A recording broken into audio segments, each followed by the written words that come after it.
Hello everybody. I am here to explain something to you, very quickly like. Now, I mentioned that in the end, there will be no religious structure, there will be no organization. So a lot of you may be thinking, well, what became of all that preaching work? What became of 1914? What became of cruising into the New World Order, into the new system of things? Those things aren't going to happen the way you think they're going to happen. The reason is that Jehovah and Jesus want you to do without the need of men. Point blank. I mean, what did Jesus tell the Samaritan woman? The hour is coming, and it is now. No one will worship the Father in the mountain and nor in the temple, but all those who worship with spirit and truth.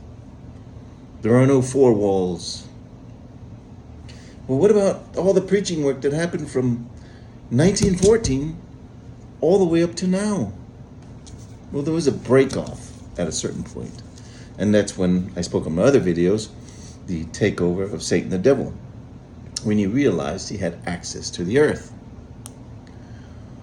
Well, remember the parable that Jesus gave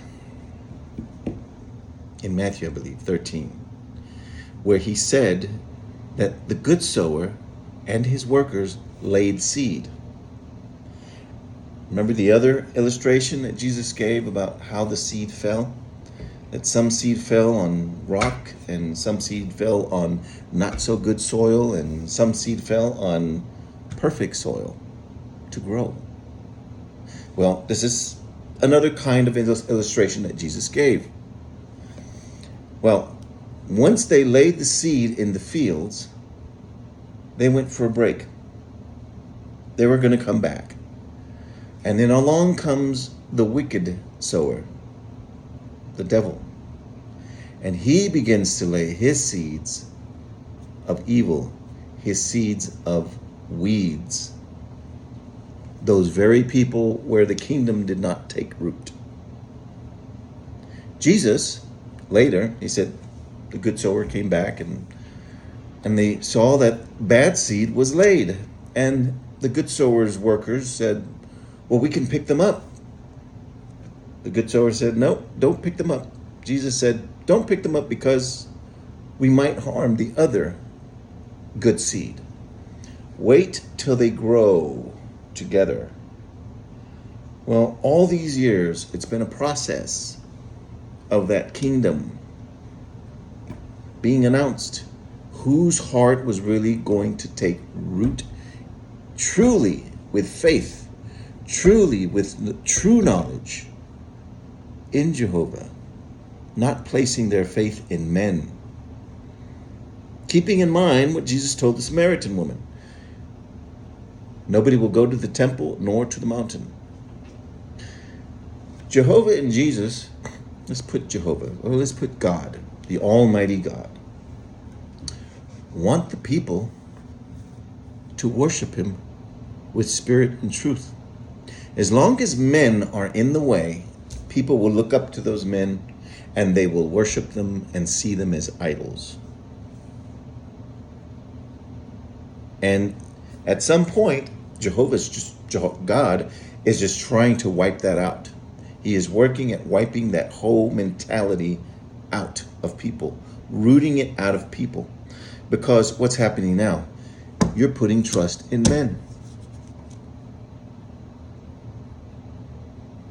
Plain and simple. That's why Jehovah lets everything go bad toward the end of this age. I'm not going to say system of things. The end of this age. And that's it. All those that knew Jehovah, that knew God, that said, this is not him. He wouldn't do this. He wouldn't shun. He wouldn't expel. He wouldn't start to act like make alliances with other nations. He would not do any of these things. That's why Daniel 11 says, those who knew their God. They acted effectively and they went their own way. Other people joined them. Now, the scriptures do say that Jehovah will gather everybody again. What that will look like, I don't know. But if it says that even powerful kingdoms will say, we're coming with you because we heard that God is with you. At this point, there is no religion. There's only the sons of God, those who are on earth. We don't know what that's going to look like. But those that knew their God. Remember, Jehovah has, how should I put it? Has on earth how to serve him. And that there should be no idolatry.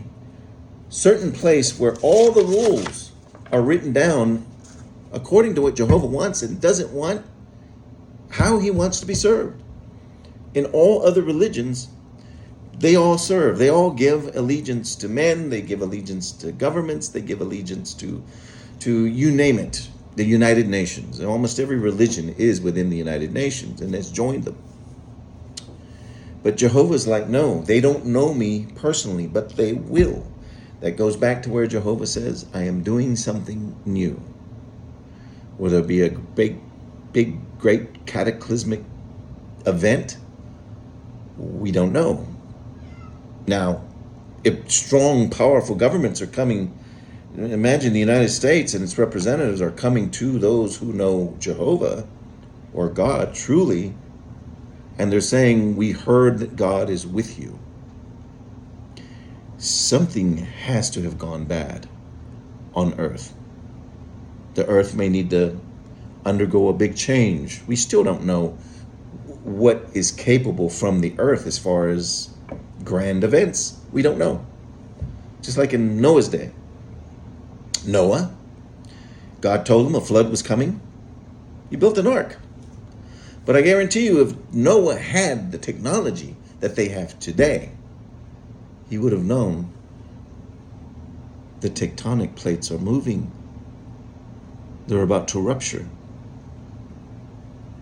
There's a canopy over the sky. So, he would have put two and two together. Something bad is coming. Do they know that today? They're prepping for something. But only Jehovah knows in his own due time what he's going to bring on earth. All we have to do is be prepared and know how Jehovah wants to be served and worshiped. If we take part in idolizing men, being creature worshipers, and listening to men and obeying them and trusting in them, we already know that we're gone, we're lost. So, for now, that's all I have. That's all I'm telling you. Has the seeds of the kingdom take root? Did they take strong root in your heart? Is your heart made of the kind of soil that would make the kingdom grow? Or was it thrown into rocks? Or on some sidewalk? Or in bad soil that doesn't grow anything? Because I'll tell you right now, the angels are putting into the storehouses those that have deep-rooted seeds that is in the kingdom. True servants of Jehovah that know how he wants to be served, the true creator. And they're getting out of religion. So, that's all I have to say. I'll bring out some other points later.